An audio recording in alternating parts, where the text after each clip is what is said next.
گرمیوں کے دن تھے۔ میں نے سوچا کیوں نہ نہر پر نہانے چلیں۔ میں نے اپنے دوستوں کو ساتھ لیا جن کا نام محمد رضا اور محمد سلمان ہے۔ میں نے اپنا موٹر سائیکل نکالا اور ہم سوار ہو کر اپنی منزل کی طرف رواں دواں تھے۔ 1.5 گھنٹے بعد ہم وہاں پہنچ گئے۔ وہاں سے ٹائروں والی ٹیوبس لی اور نہانے لگے کیونکہ نہر کافی گہری اور تیز تھی۔ ہم تیرنے میں بھی کافی ماہر تھے، لیکن پھر بھی کہا جاتا ہے کہ قسمت کا کوئی بھروسہ نہیں، اس لیے ہم نے ٹیوبس لی اور نہانے لگے۔ 2 گھنٹے نہانے کے بعد ہم باہر نکلے کیونکہ ٹائم کافی ہو چکا تھا۔ سورج غروب ہونے والا تھا اور گہرے بادل چھا رہے تھے، اس لیے ہم جلدی نکلے۔ موٹر سائیکل پر سوار ہوئے اور چلنے لگے۔ ابھی ہم تھوڑا سا ہی چلے تھے کہ موٹر سائیکل خراب ہو گئی۔ ہم بہت پریشان ہوئے کہ نزدیک تو ورک شاپ بھی نہیں۔ ہم تینوں نے اپنے اپنے ہتھ کنڈے استعمال کیے لیکن بے سود۔ ہم نے سوچا پیدل ہی چلے جائیں۔ 1.5 گھنٹہ چلنے کے بعد ہمیں ایک ورک شاپ نظر آئی۔ ہم نے موٹر سائیکل ٹھیک کرنے کے لیے کھڑی کی اور خود پاس موجود ہوٹل میں کھانے کی غرض سے چلے گئے۔ کھانا کھا کر فارغ ہوئے تو موٹر سائیکل بھی ٹھیک ہو گئی۔ ہم نے موٹر سائیکل پکڑی اور سوار ہو گئے۔ اب تقریباً 8 بج چکے تھے۔ ہم جلدی جلدی موٹر سائیکل دوڑانے لگے، ساتھ ہی بارش بھی شروع ہو گئی۔ سڑک بالکل سنسان پڑی تھی، اوپر سے بارش اور اندھیرا اور خطرناک منظر پیش کر رہا تھا۔ سڑک پر ایک موٹر سائیکل کی لائٹ آن تھی اور وہ ہماری ہی تھی۔ راستے میں جگہ جگہ گھڑے آ رہے تھے۔ اچانک سڑک پر جہاں لائٹ پڑ رہی تھی اس کی روشنی پر کوئی سایہ سا بنا ہوا تھا۔ ہم نے اوپر دیکھا، کچھ بھی نہ تھا۔ میرے دوست پیچھے بیٹھے ہوئے تھے اس لیے انہیں کچھ نظر نہ آیا۔ اچانک موٹر سائیکل کی لائٹ بند ہو گئی۔ اب تو مزید اندھیرا چھا گیا۔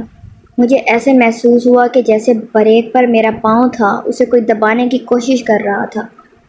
میری لاکھ کوشش کے باوجود بھی میں اپنا پاؤں اوپر نہ لا سکا۔ پھر یکدم بریک لگ گئی۔ میں حیران بھی ہوا اور خوفزدہ بھی۔ سلمان نے کہا کہ بیوقوف، یہ کس جگہ پر تو نے موٹر سائیکل روک دی؟ پھر میں نے کک لگانے کی کوشش کی لیکن موٹر سائیکل سٹارٹ نہ ہوا۔ ہم نے باری باری پھر اپنے طریقے سے سٹارٹ کرنے کی کوشش کی، پھر ہم ناکام رہے۔ ہم نے سوچا کہ پیدل ہی چلتے ہیں کیونکہ گاؤں تھوڑے سے فاصلے پر رہ گیا تھا۔ ہم نے موٹر سائیکل کو ہاتھ لگایا ہی تھا کہ موٹر سائیکل سے ہمیں کرنٹ کا ایک جھٹکا لگا۔ ہم نے سوچا کہ ادھر ہی کھڑی کر دیتے ہیں۔ ہم آہستہ چلنے لگے۔ ابھی ہم 2-3 میٹر کے فاصلے پر ہی پہنچ رہے تھے کہ پیچھے سے موٹر سائیکل سٹارٹ ہونے کی آواز آئی۔ ہم نے پیچھے مڑ کر دیکھا ہی تھا کہ موٹر سائیکل خود بخود چلنے لگا اور اس کو چلانے والا بھی نظر نہیں آ رہا تھا۔ ہم خوفزدہ ہو گئے، بھاگنے لگے۔ موٹر سائیکل تیزی سے آیا اور بڑھ کر ہمارے برابر میں آ پہنچا تو موڑ کر ہمارے سامنے آ کھڑا ہوا۔ ہم خوف کے مارے سارے کانپنے لگے۔ اچانک موٹر سائیکل سے دھواں اٹھتا ظاہر ہوا اور ہماری طرف بڑھنے لگا، اور کچھ دیر کے بعد بہت ہی خوفناک وجود اختیار کر گیا۔ اس کی آنکھوں میں آگ نظر آ رہی تھی، بالوں کی جگہ سانپ لٹک رہے تھے، ہونٹ غائب تھے اور فٹ فٹ کے دانت تھے۔ ہم نے بھاگنے کی کوشش کی لیکن ہمارے پیر زمین سے اٹھ ہی نہیں رہے تھے۔ اس کے بعد ہمیں کوئی ہوش نہ رہا۔ جب ہوش میں آئے تو میں اپنے گھر کے صحن میں چارپائی پر لیٹا ہوا تھا۔ گھر والوں نے بتایا کہ تم 2 دن تک بے ہوش رہے ہو۔ تمہیں گاؤں سے باہر کسی آدمی نے دیکھا۔ تم اور تمہارا دوست سڑک پر بے ہوش پڑے تھے اور تمہارے ساتھ ایک ڈھانچہ پڑا ملا۔ میں نے سلمان کے بارے میں پوچھا تو انہوں نے بتایا کہ سلمان کچھ دنوں سے غائب ہے۔ لوگوں کا کہنا ہے کہ تم سلمان اور رضا اکٹھے کہیں گئے تھے۔ اگر سلمان تمہارے ساتھ تھا تو کہاں گیا؟